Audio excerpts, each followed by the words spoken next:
Now, international organisations have condemned the crackdown on protesters in Colombia. More than 20 demonstrators have died since they took to the streets 10 days ago to voice their anger over government plans for tax reforms. Many of the deaths have been blamed on the police, with anti-riot squads accused of using excessive force. The Colombian community here in Scotland has been holding rallies to raise awareness of what's going on in their homeland. Let's speak now to the anthropologist and journalist Ángeles Reyes Mesa, who is based in Edinburgh. Maria, good morning to you. Good morning. Thank you so much for this space. Thank you very much for joining us. Just tell us how concerned you are as you're watching from afar at what's happening in your home country. Yeah, it's been really hard. I ask people here in Scotland to imagine that in October or September, when the virus was really bad, we couldn't have, stayed at home as we should to protect our health, just because we really needed to go out and voice our anger against the government, demand like basic rights, and then being met with violence, with death, really police brutality and repression.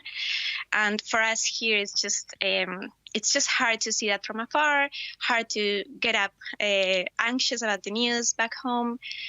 So yeah, we do really appreciate having the space to go outside in the streets safely, to make these riots, and to speak to you guys, for example, as well. Well, how much have you been able to speak to family and friends back home, and how are they feeling? And just remind us about the anger. These protests started about tax reforms, but it's become a protest against other things, pension issues, education and health services as well in Colombia.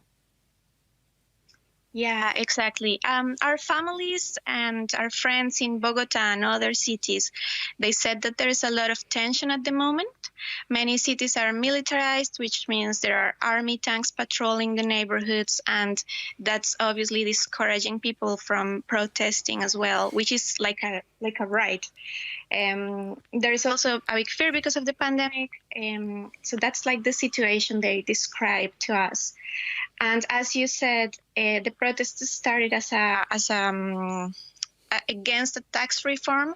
Now the tax reform was withdrawn, but because of the police brutality and because of really the whole situation in Colombia for years and years has been really bad, with corruption, with the armed conflict, with the current government led by Iván Duque, our president, not taking the peace agreement seriously, not following what was agreed. That has led to many social leaders being killed in these 3 years that he's been president. So the protests now are just like a generation being fed up with all of this. So you're right, what they're demanding now is more than the withdrawal of the tax reform, is a police reform, a health reform, pension reform, and visit things that were not answered in previous protests in 2019. And you've been demonstrating here in Scotland this week, haven't you? What would you like people here to do, or perhaps in the wider international community as well? Yeah, on Wednesday in London, Glasgow and Edinburgh, there were riots, and we are hoping to have more of them. We're also asking people to write to their MPs to raise awareness in Parliament, so the UK government can join our demands to President Duque to stop violence, first and foremost, and to guarantee basic human rights in protest, to start a national dialogue ASAP. There are also accounts that people can donate to, because there's a need for medical supplies. Obviously, during the pandemic, it's been worse. And if people want more information, perhaps they can follow an account that's called The Slacktivist. They have a very good sort of information in English and places where people can donate and things they can do. But we also just want people to share this information. Maybe our journalists, your colleagues, can also, we understand there's an election, but give us more space to say this out loud and to invite the international community to intervene.